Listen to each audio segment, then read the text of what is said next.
infinite complacence, people went to and fro the earth about their little affairs, serene in the assurance of their dominion over this small, spinning fragment of solar driftwood, which by chance or design man has inherited out of the dark mystery of time and space.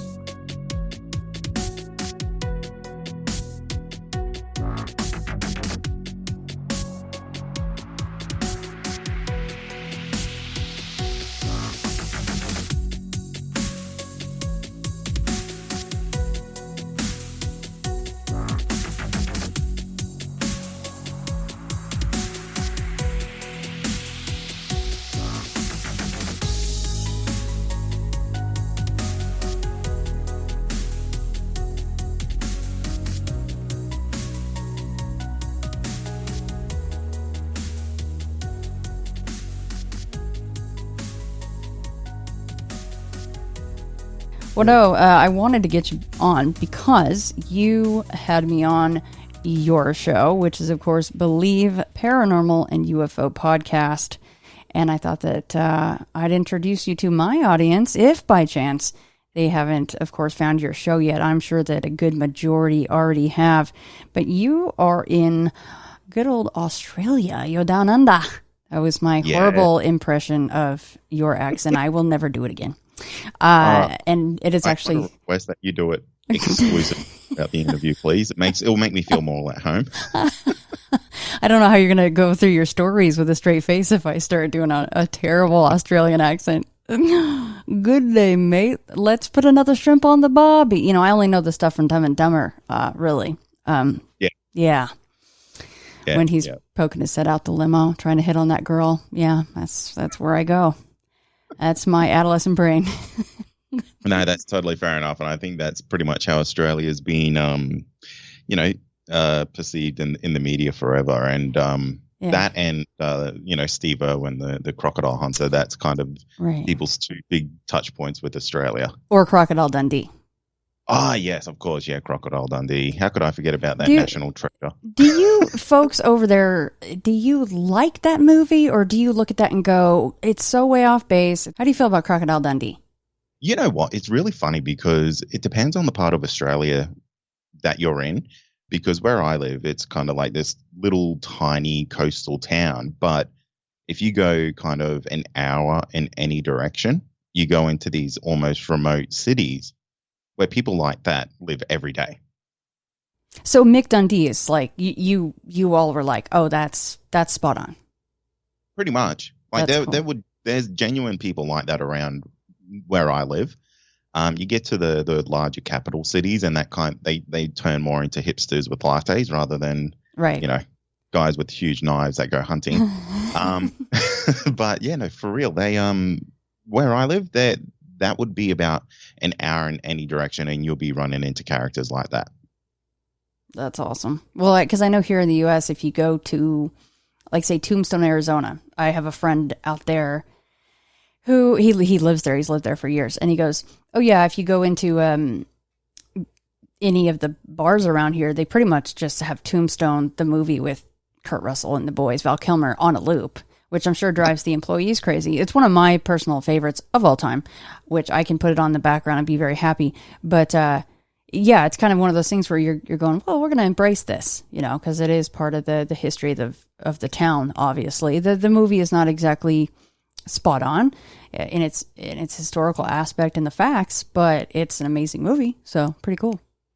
And I think that might have been like Val Kilmer's last good movie, just going on the record there. Yeah, and one of my favorite movies and characters is Doc Holliday in that movie. Again, not historically accurate exactly, but very, very cool to watch that. I never get tired of that. And I should probably mention your name. Your name is Kade, and I don't know if I've ever heard you say your last name. Do you say it Moir, like Kade Moir? No, it's Moir. Moir. Okay, that's okay. Yeah, that's my brain trying to pronounce things again. See, there you go. It's one of those things that I'll never correct anyone on because everyone just says it in a really weird and different way, and it's kind of like my way to have a laugh at people at their expense. Yeah, you're like, yeah, it's more. Good job. Yeah, bravo. you nailed it, mate. Is that how people usually go for it, though? Kade Moir? Is that what people say? Yeah, every time. Okay, I feel a little better now. All right. I'm with the other bunch of idiots over here that say Moir. What's another butcher of the name? Just curious. I get some people really they get, I guess, a real French twang in their voice, and they go moi. Oh, Kade Yeah, Moir. that makes me feel very, very fancy, and I say that is absolutely my name. You are spot on, sir. Thank you for getting that right. Yeah. But, So however people want to say it, I let them say it because, it's a weird last name, and hey, I have no authority over it. Let people say what they want to say. well, Mr. Moir, would you like to start us off here? And of course, since you're in Australia, just to let everybody know, we're going to be sticking there. We're going to do all odd encounters out of Australia. Well, I'll let you know right off the bat. There's no spider-based tales today, so maybe let's kick it off with some of my favorite Yowie encounters that I've had on the podcast. And basically, the Yowie is the Australian version of the Sasquatch, the Bigfoot. It's pretty much our humanoid hairy creature that roams around the bush on our continent here. Australia's Yowie, it seems to be this incredibly aggressive type of creature. And I don't know if that's just luck by the people who have come onto my podcast, but I would honestly say a good 80 to 90% of the encounters that I've heard of in Australia, they're fairly aggressive in a sense that these creatures don't really want you around.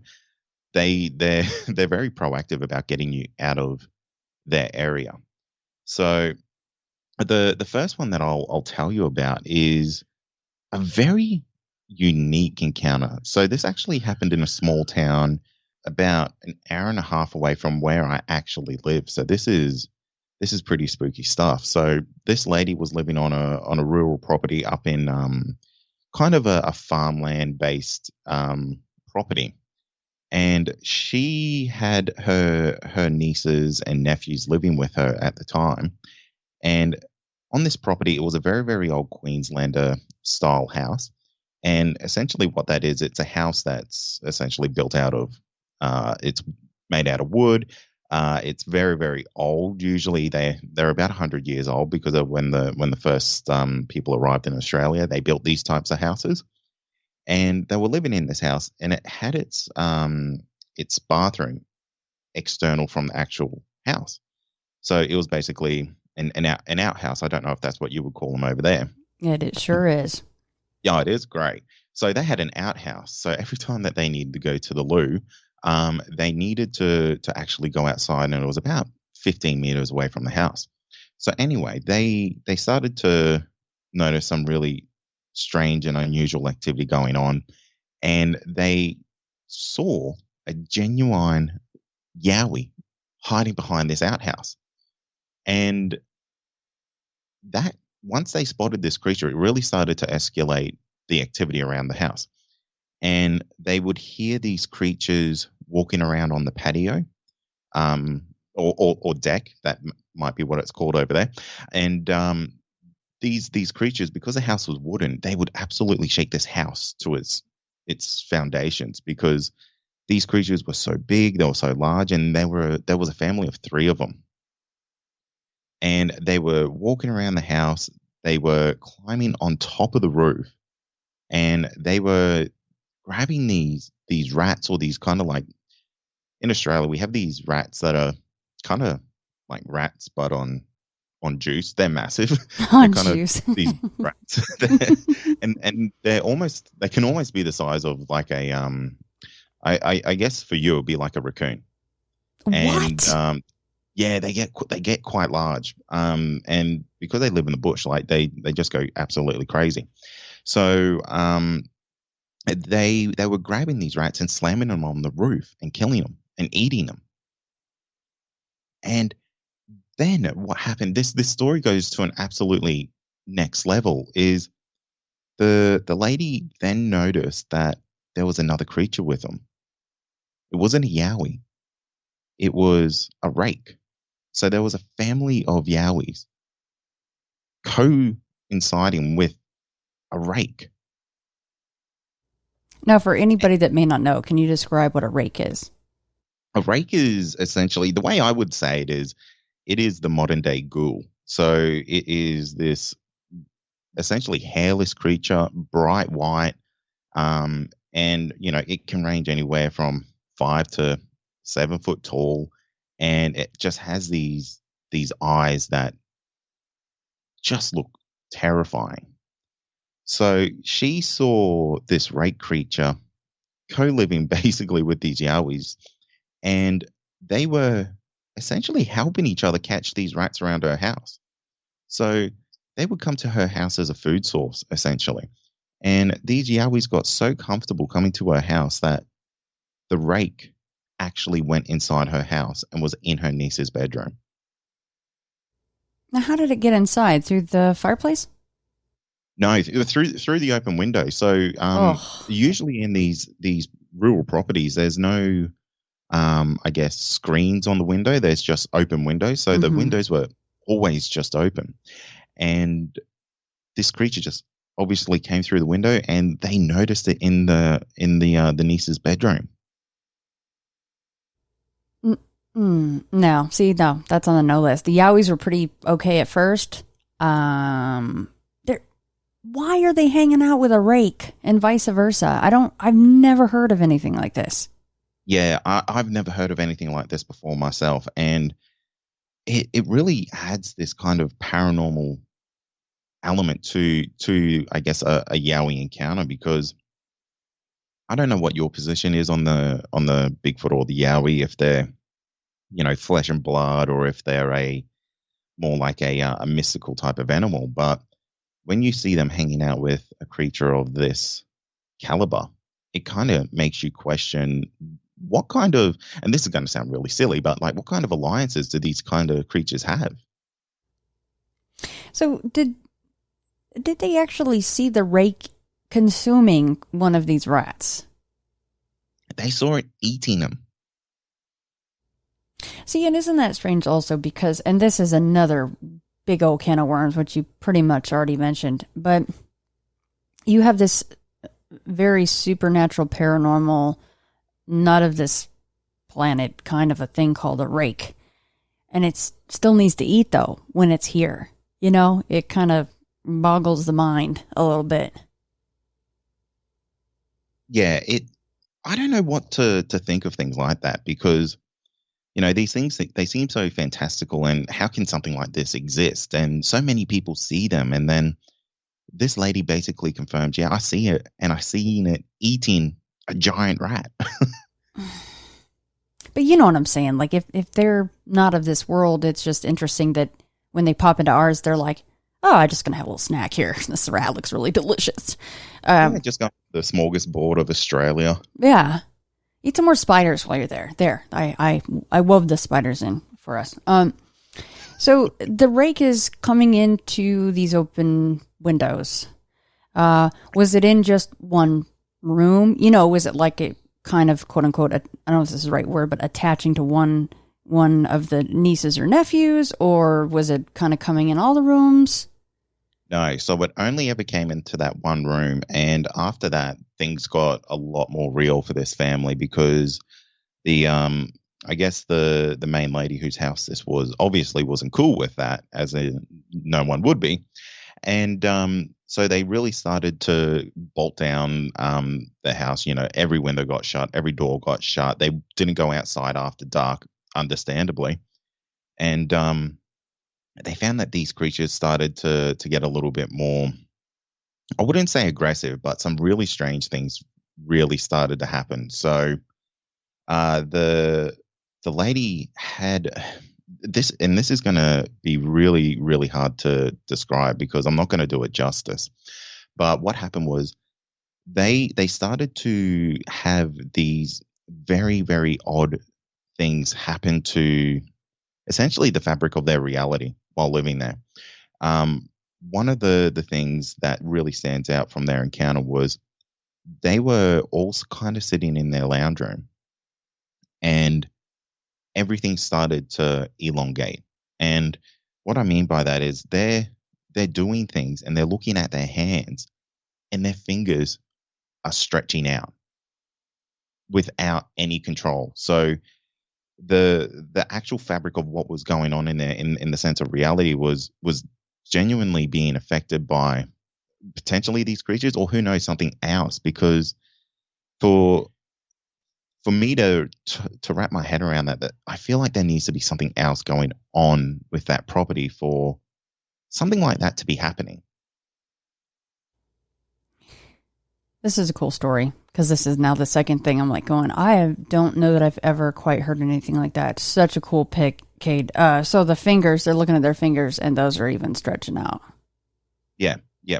And things are just changing around them, and they basically escaped from the house that very moment, from that night.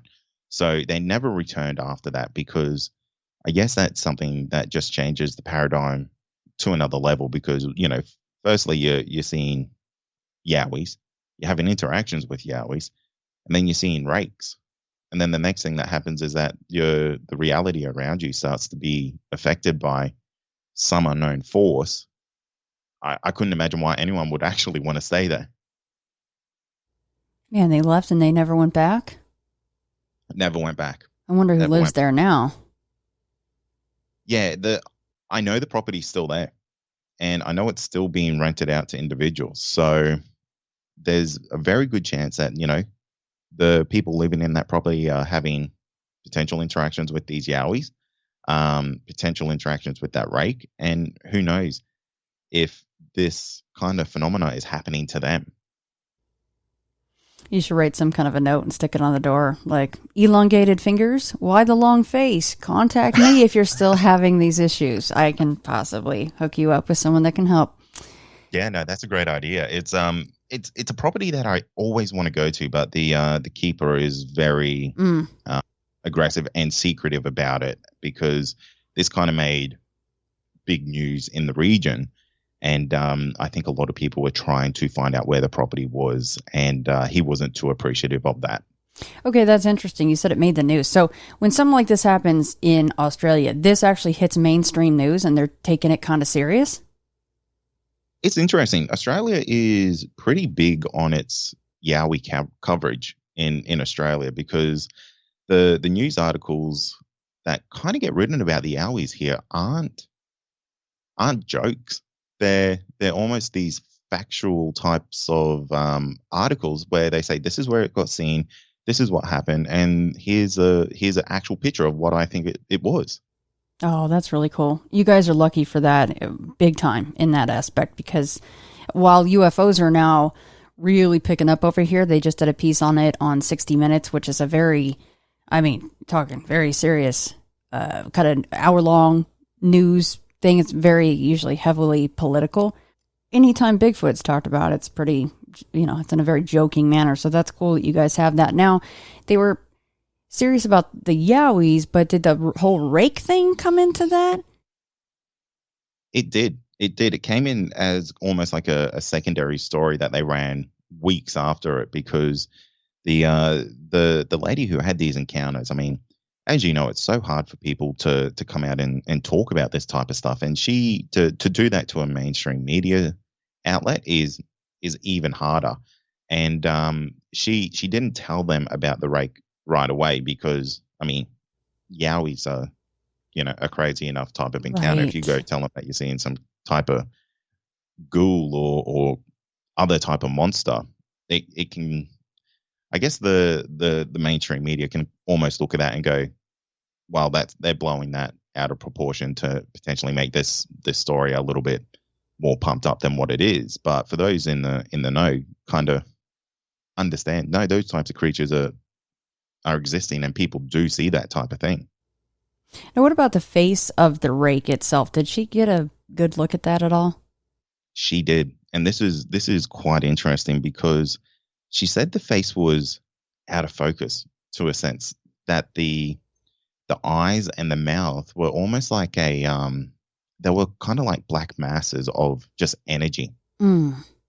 So she couldn't actually see an actual, I guess, physical eye there. She just saw pits of darkness, if that makes sense. Oh gosh, that may be even worse. I mean, when we're talking about, and I always go back to this stuff, but, missing people in the woods and the various predator type things that people see, or black masses that people see in their homes, it's very similar to that, right? I mean, kind of blurry, you can't tell, it's amorphous, or it's just a black mass. So, gosh, that poor lady. Now, the kids, or the nieces and nephews, they saw the rake as well. It must have terrified them. Yeah. So when all that started to happen, she got the kids away from the house. It wasn't safe for them to be there, especially with it now venturing into the girl's bedroom. I mean, I have daughters myself, and if anything like that was coming into my house, how can you feel any type of ownership or sense of protection there? And how do you stop something like that?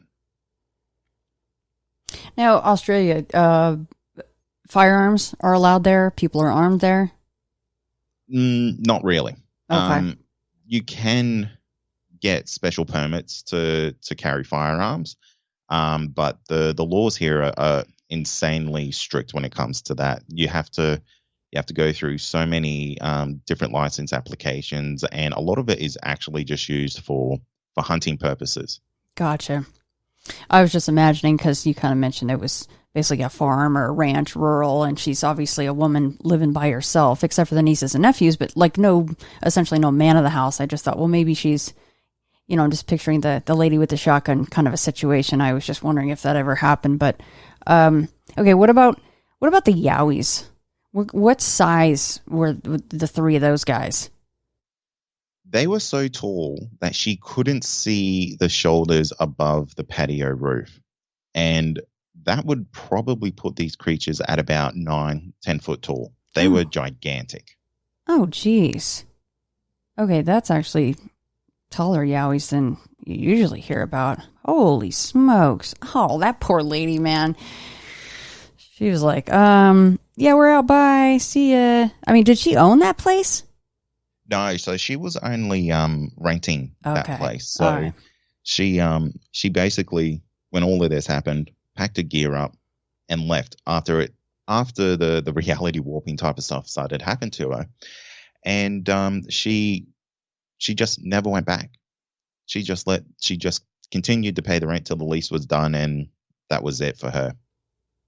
Oh, she didn't even try to fight it. I mean, I suppose there's no clause in there like the terrifying rake and Yowie clause where you don't have to pay your rent if they terrify you and you have to move out early. Yeah, poor lady. No. But that's actually funny you say that, because I have conversations with people about what's the implications of if the Yowie is proven to be real, and what happens to property clauses and stuff like that, because in Australia a lot of our residential properties are all essentially on national forest borderlines, and a lot of the Yowie interactions happen in the bush on those fringe kind of connections there. And it makes you think, if this does get proven to be a real creature, do we need then to consider Yowie insurances and Yowie clauses in different things? Right. I mean, if you get a rogue, or even not even just rogues, but those three climbing on the roof and slamming these massive, basically raccoons. I mean, I can't imagine this. I gotta look these rats up when we're done recording. But yeah, I mean, there'd be a gray area, of course, as far as how much someone should take before they go, I'm sorry, I can't live here anymore. But yeah, that is really, and that should be talked about here too. That's really an interesting thought. I had never even thought about that here for the U.S. because so many people are in that very exact situation. Yeah, because, I mean, Australia doesn't have any predators to say. I mean, we have crocodiles, but crocodiles aren't coming up to your house usually and biting them or attacking them.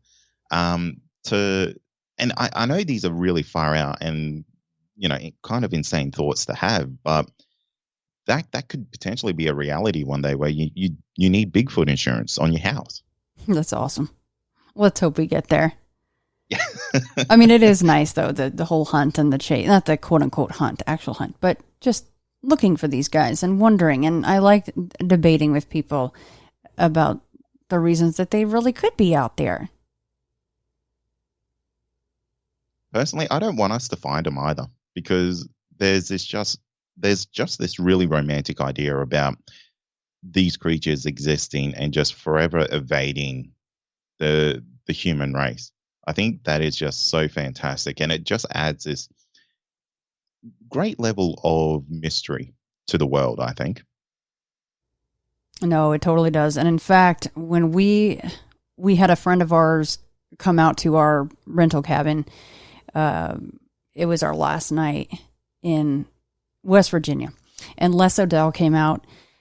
And actually, I'm going to air this for my Patreons. It's a video. It's on video. I videotaped us chatting about Bigfoot.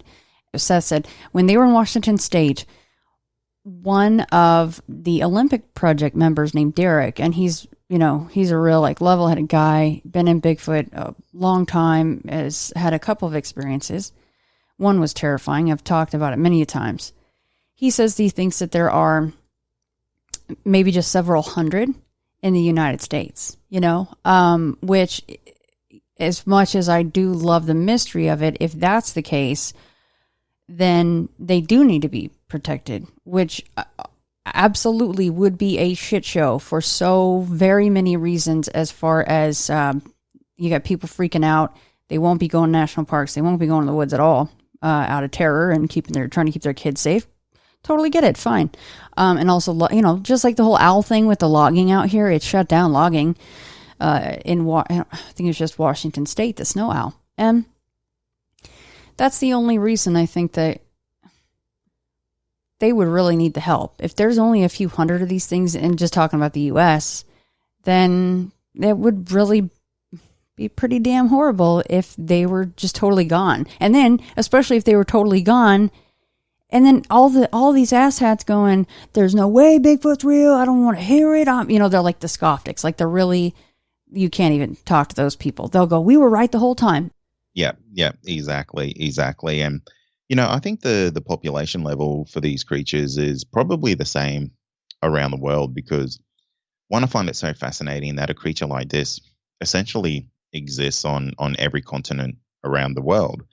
And the fact that I hear people talk about what I would imagine would be the same Yowie on my podcast, because there's this one that kind of roams around Australia in the Queensland region. They call it Big Red. And I've had 3 people contact me saying that they've had encounters with this same creature. That's cool. Big Red. How big is Big Red? Big Red is a 10-footer. Oh, man. Now, where is he seen? He's seen around the I guess the southeast Queensland region of Australia, and he's a bit of an aggressive fellow. So he one of the better encounters that I've kind of spoken with someone about him is he's a truck driver, and he was moving essentially clay or dirt, and this Big Red, he basically jumped down from a mountainside, landed in front of this truck, and this guy had to absolutely slam the brakes on because he was going to steamroll him. And this creature got incredibly violent. He roared at the individual and smashed his fist down on his bonnet, and then continued on his way. Now, I bet the dents in the hood were pretty substantial. Or how big was this big? Was this a big truck? This was a big truck. This is like semi-truck type of. Oh, gotcha. Yeah. He jumped up on the old front of that thing then to get up to. He's 10 feet tall. I guess he wouldn't have to do that too much. Yeah, exactly. He basically just slammed his hands onto the bonnet and continued on his way. That's awesome. And this guy, he just couldn't believe what he saw, because I mean, what do you expect? You're driving your truck, you're doing your job, and this great big red creature jumps down in front of you, roars at you, slams on the bonnet, and you have to just continue to live your life like you normally would. Now, why do you think Yowies are so pissy? To be honest, I don't know.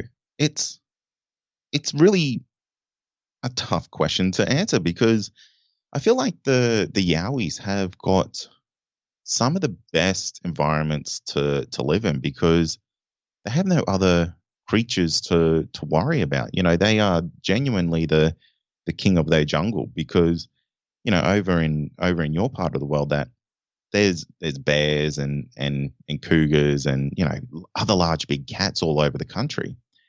Here in Australia, they have to deal with wombats and koalas. Like there's nothing that they really have to worry about. Oh my gosh, that is too cool that it was. My brain is still thinking about the 6 to 7 foot tall Bigfoot, but I forgot this one is Big Red is 10 feet tall. So yeah, you put him in front of those big trucks. He's like, oh, I'm just gonna remodel your truck here a little bit for you before I take off. What? Okay, specific to Yowie hunting, do you ever go out? Not hunting again, but do you ever go out searching for Yowies or go camping or anything like that?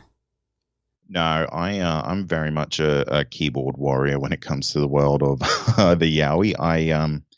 There's people here in Australia who do really, really good work when it comes to searching for Yowies and stuff like that. And, you know, they've got all the gear. They know exactly what they're doing. They've put in a lot of hard work and they do it better than most people I've seen when it comes to, you know, researching these types of things. So I'm lucky enough that they kind of give me a direct line of feed to, you know, what they find and stuff like that. So I say, let them do it because they're gonna be the guys who find something. I'm gonna be the guy that gets lost and someone's gonna have to find me. That's all right. Nothing wrong with that, Kade. I mean, okay, so isn't it, I think he literally calls himself the Yowie Hunter, doesn't he? Is that one of the ones that you're talking about? Or the Yowie something? Oh. Yeah, the guys that do a really good job, they're called Australian Yowie Research, and That's it. They recently just got a really fantastic FLIR image, actually down near the same area where Big Red was. So it's a very active area around there, and yeah, I would honestly say in the next 2 years, I think they're gonna have some footage that you just cannot debunk.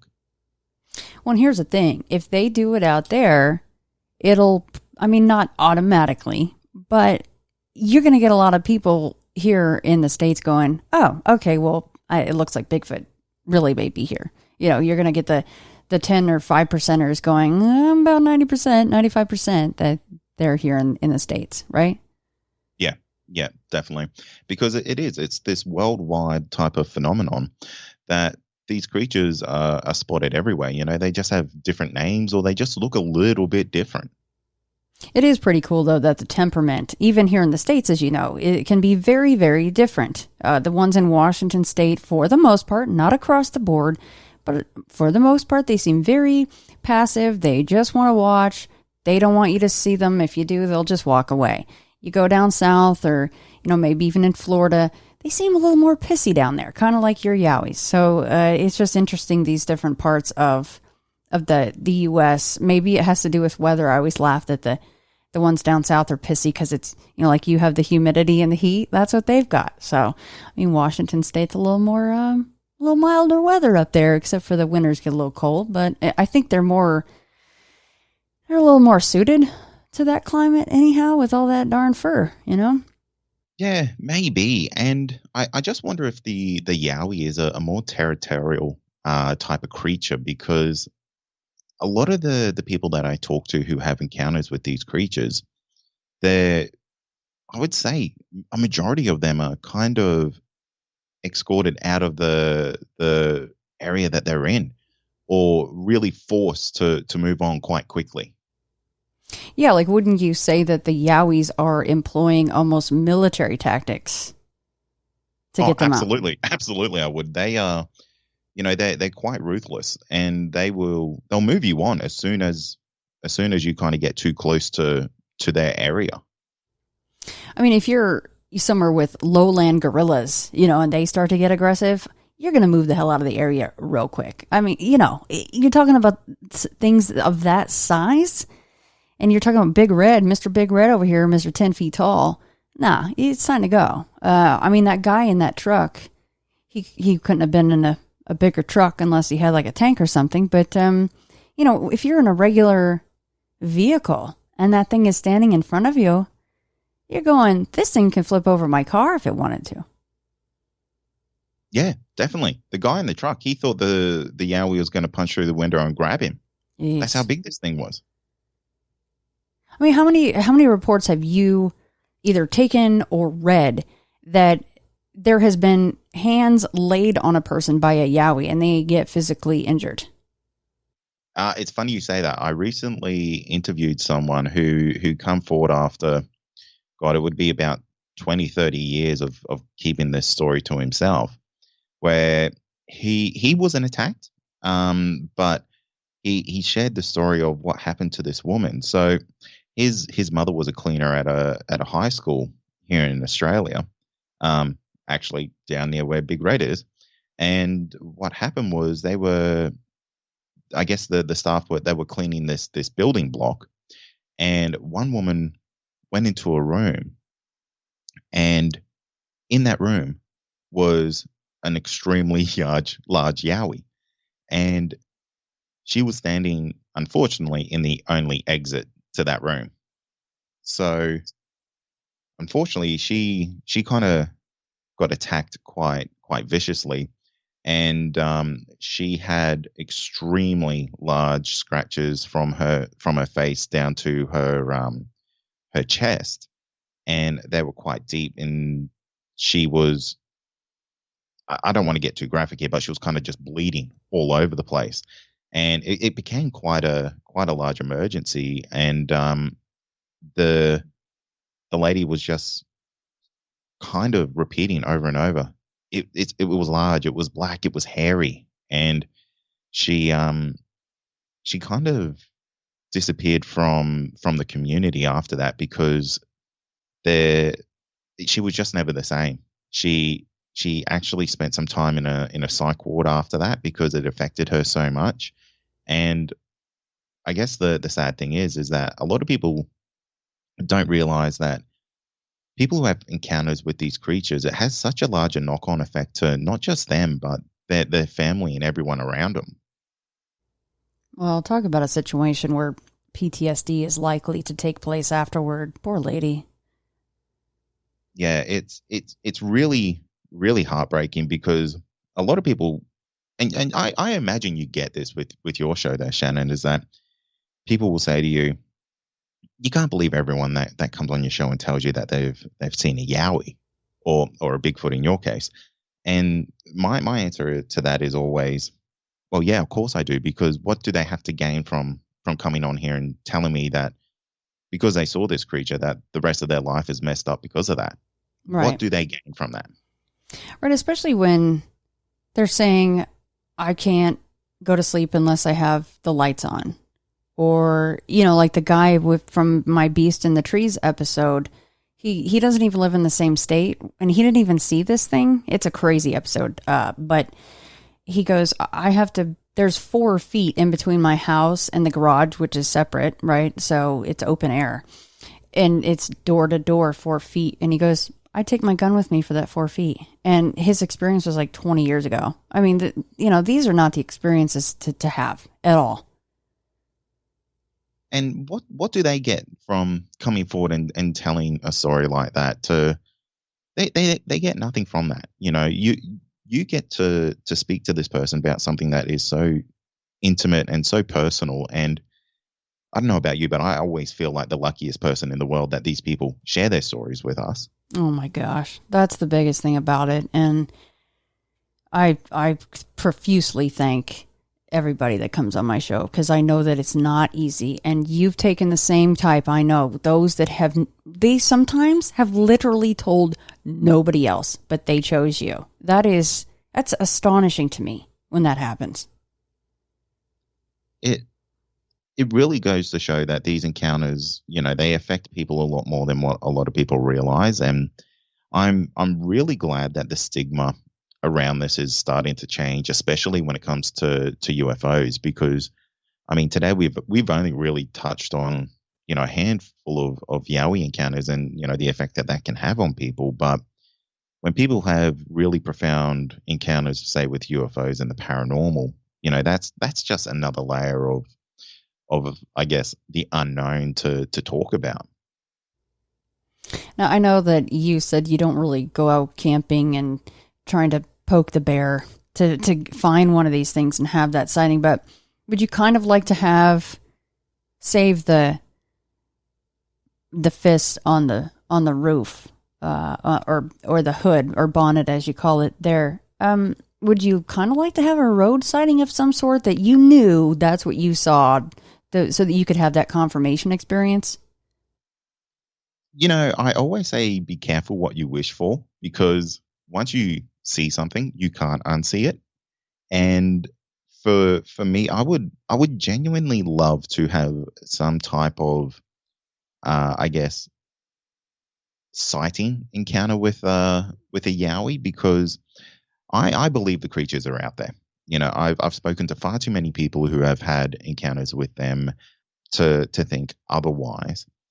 And I just want to have that, my own personal encounter, to go, yeah, I can make up my own mind about what I think this is, because the stories that you hear for Yowies and Bigfoot is so different depending on the person that's had the encounter with them, because some of them have a paranormal aspect to them, some of them have almost like an alien type aspect to them, and some of them are just straight up flesh and blood type of encounters. I would love to see one and just make my mind up on, hey, this is what happened when I saw it. So that can kind of give me a little bit of closure around what that type of creature potentially could be. Right, some kind of baseline, because it is all over the place, right, with the theories and what people have experienced themselves. Yeah, exactly. Because, you have gentlemen like Ron Moorhead who have really, really great theories about it being something that can kind of, I guess, morph in between different realities. And, you hear stories of it turning into essentially a predator type of creature where it just kind of disappears in front of you. And then you just hear other stories where this creature saw me and then it bounded through the bush for 50 meters before it was out of sight, because there's no right or wrong answer when it comes to this type of thing. And I know that might piss off a lot of experts, but who can be an expert on this type of thing? Really tired of that word when it comes to the hairy bipedal creatures and their experts. Nothing will get my eyes rolling so hard that my head hurts is that word when it comes to that. Yeah.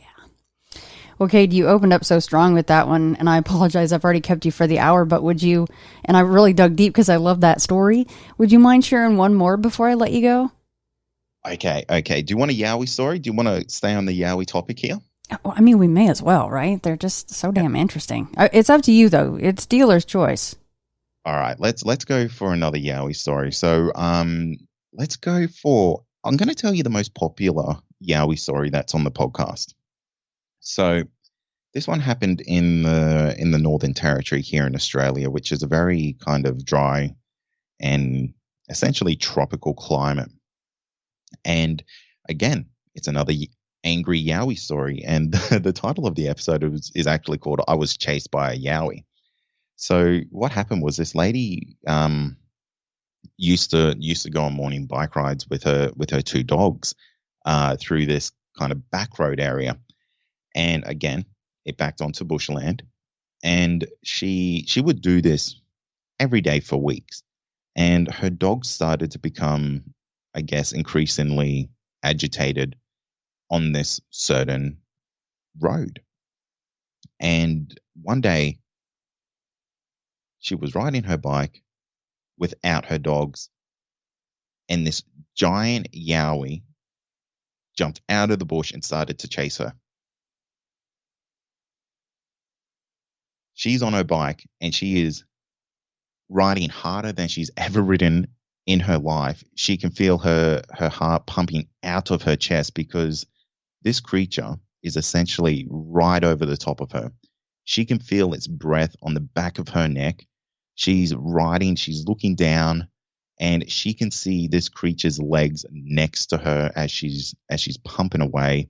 And she sees this hand come over her shoulder to grab her. And by just pure dumb luck, or fate, if you have it, a car was coming around the corner and saw all of this happen. So there's another verified witness to this encounter. And this lady slammed her brakes on, and it caused a commotion that the lady on her bike actually fell off her bike. She stacked it. She fell down onto the road, and this Yowie creature got scared off by the other vehicle that was there, jumped into the bush, roared at her, and the words that the witness said is that the Yowie looked at her like she was just a disgusting creature. Oh, okay. A couple things stand out here. So you said that she would normally go on a bike ride with her dogs, but on this particular day, she did not have the dogs, and this is when this thing decides to jump out. So, of course, it begs the question, was it watching her on a regular basis, and now it's like, oh, no annoying little yappy or big, whatever it was, no annoying dogs, time to grab this woman? I mean, that's crazy timing. Yeah, and I think that's the case, because I don't retell these stories in the greatest fashion, because I absolutely take everything away from these guests that come on my show. But the way that she built this narrative up is that, yeah, she would go on these rides, and these dogs would just get more and more agitated, essentially day after day. So that's why she stopped taking them. Oh my goodness. Yeah, and it makes me wonder if the reason that they were getting agitated is that this Yowie was getting more ballsy and getting closer and closer and closer to I guess snatching her up. But if it had caught her, what was it going to do? Who knows? And I guess that's the most terrifying aspect of that encounter is the what if. I mean, this sounds really melodramatic, but I mean, the person in the car might have saved her life. Absolutely did. So the lady in the car couldn't believe what she was seeing, because she's just on her way to work in the morning. And basically she scooped up the lady who kind of bit the dust on the bike, threw in the car, threw the bike in the car, and got out of there as quick as they could. See, yet another reason not to exercise, right, Kate? Absolutely. This is why I stay behind the keyboard. Thank you very much. Biking. Did you hear what happened to so-and-so last week? I ain't going on no damn bike ride. Oh, that poor lady. Okay, so does she go on bike rides anymore? Does she do anything outdoors anymore? How bad did this get for her afterwards? Yeah, look, safe to say she doesn't actually live in that state anymore because of this. And that's the thing. You know, these encounters, they just have these profound knock-on effects to how people would live their normal lives, because the detail that she saw in this thing was incredible, because she said she could feel the breath on the back of her neck. She said when the hand was coming over her shoulder, she could see the fingernails on this creature. Poor lady. She said it looked at her like she was some disgusting creature. What is this? What do most Yowies' faces look like, right? Like you have people here in the States that say it was more gorilla looking, or the more, to me, kind of scary seeming, the more human looking face. So what's the faces look like, and her specifically in her encounter? Across Australia, we seem to have a fairly human looking face when it comes to the Yowie. We even the heads are a little bit more rounder, so a little bit more human like. They don't kind of have that kinetic, that kind of cone looking aspect to them. But that's not to say that, of course, doesn't exist, because I've definitely heard encounters like that. But a majority of the encounters that I hear, they're very much human like, and do have that rounder kind of look to them. So they essentially just look like hulking, gigantic beasts of a man. Mm. And that's what hers looked like. It looked like more human looking. Yeah. Yeah. Yeah, absolutely. And the thing that really makes me curious about her encounter is that she said when this thing went into the bush, she could see the eyes glow orange. And there could be many different reasons for that. One, it could be that was just eye shine that she was seeing because of the early morning sun coming up and casting a very orange glow over the landscape. But it's also not uncommon to hear glowing eye aspects to these creatures. Right. Yeah, did she get in the car, they drove away, and then he turned around and high-fived another rake behind him? I mean, how deep does the rabbit hole go here? I mean, he's like, got another one, guys. She's going to need some therapy. And I'm not making light of it. I mean, but that is honestly, in so many cases, you hear that. People are like, oh, yeah, I had my own cabin in the woods. And then they start having these horrible encounters with a Bigfoot, Sasquatch, or a Yowie. We can take it continent-wide, any continent. And then they go, sold the property, and now I live in a high-rise in the middle of the city. And they don't ever want to see the woods again, which is really sad. Yeah, I would hate to imagine being in a situation doing something that you love, you have an absolute passion for, and then potentially a brief 30-second encounter turns that on its head and you never want to do it again. Right. I couldn't imagine anything worse. Yeah, like I think the one that stands out a big time for me, and I've had several hunters on over the years, but Carrie Arnold of the Bigfoot Odyssey podcast is one of the most stunning hunter encounter stories with a Bigfoot with a Bigfoot that I have ever heard. And he got out of the woods, thought he was going to die, and then got home and sold all of his hunting gear. All of it was gone. And he hadn't gone back in the woods he pretty much still doesn't even do it now. That was over, I'm the worst with dates and stuff, anywhere between 15 and 25 years ago, I believe. A long time, And this is a guy that, like you said, it's something he was passionate about and loved to do. And it was like a 2-minute encounter and never wants to have anything like that happen again. And that's when I get feeling guilty about saying, oh man, I don't really want to see a Bigfoot. And then I talk to somebody like Carrie and I'm like, I sound like an asshole. Yeah. And that's why I always say, be careful what you wish for, because, you can't undo that. It's there forever. Well, Kade, awesome choices. And now, of course, I'll have to kind of retool my title because I thought, and I'm not knocking it because I'm happy to stick with the Yowie stuff because, well, let's face it, Bigfoot is my favorite over here. So why wouldn't a Yowie be over there? But I'll retitle it straight up like a Yowie party. No, just kidding. Not that, but Yowie something. But just to be clear, your show it's multi-topic, just like ITF, right? Yeah, absolutely. We cover everything from UFO, alien encounters, Yowie encounters, the paranormal, because there's just so much weird stuff that, happens around the world and in Australia that a lot of people don't realize. It's a really strange world out there, and I feel so lucky to share people's encounters with the listeners of my podcast. And you take encounters and reports from all over the world, right? It's not like you're like, are you from Australia? Get the hell out of here if you're not, right? You talk to anybody.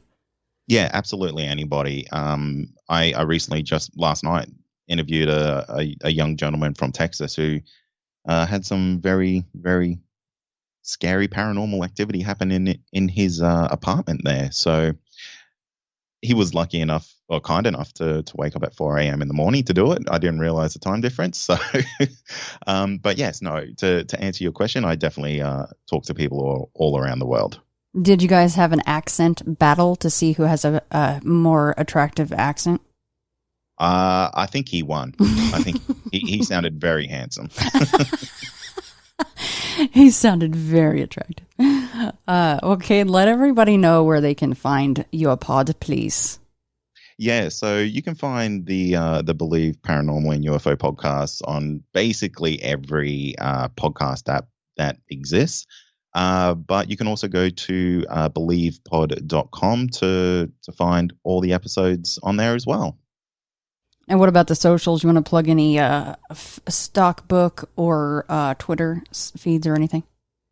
Yeah. I always forget about social media. It's one of those things that's last on the list. I wish I could too. Don't worry.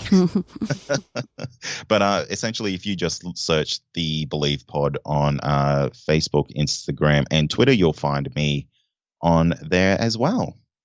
And I, of course, will link that in the show notes. Well, Mr. Kade Moir, thank you so much for coming on. Well, I got to have you back because I know you've got a lot of a treasure trove of stories, as they say. So you're welcome back anytime. I would love to come back, Shannon. It's always great to talk to you. Well, I'm so-and-so. I was given this name by my parents. I've been to such and such a college. I've done these things in my profession. I produce a little biography. Buddha says, forget it. That's not true. That's some story. That's all gone. That's all past. I want to see the real you are now. Well, nobody knows who that is. Because we don't know ourselves except through listening to our echoes and consulting our memories. But then there's a real you, and that again leads us back to this question. Who are you? That is the real you. We shall see how they play with this exam by the cohorts to get you to come out of your shell and find out who you really are.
as when you settle down in the train to read your newspaper and so on, you are not the same person who a little while ago left the platform.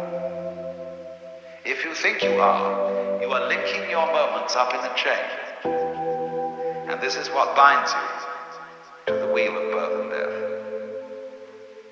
But when you know that every moment in which you are is the only moment, this comes into Zen. A master will say to somebody, "Now get up and walk across the room." And he comes back and he says, "Where are your footprints?" They've gone. So where are you? Who are you? When we are asked who we are, we usually give a kind of recitation of a history.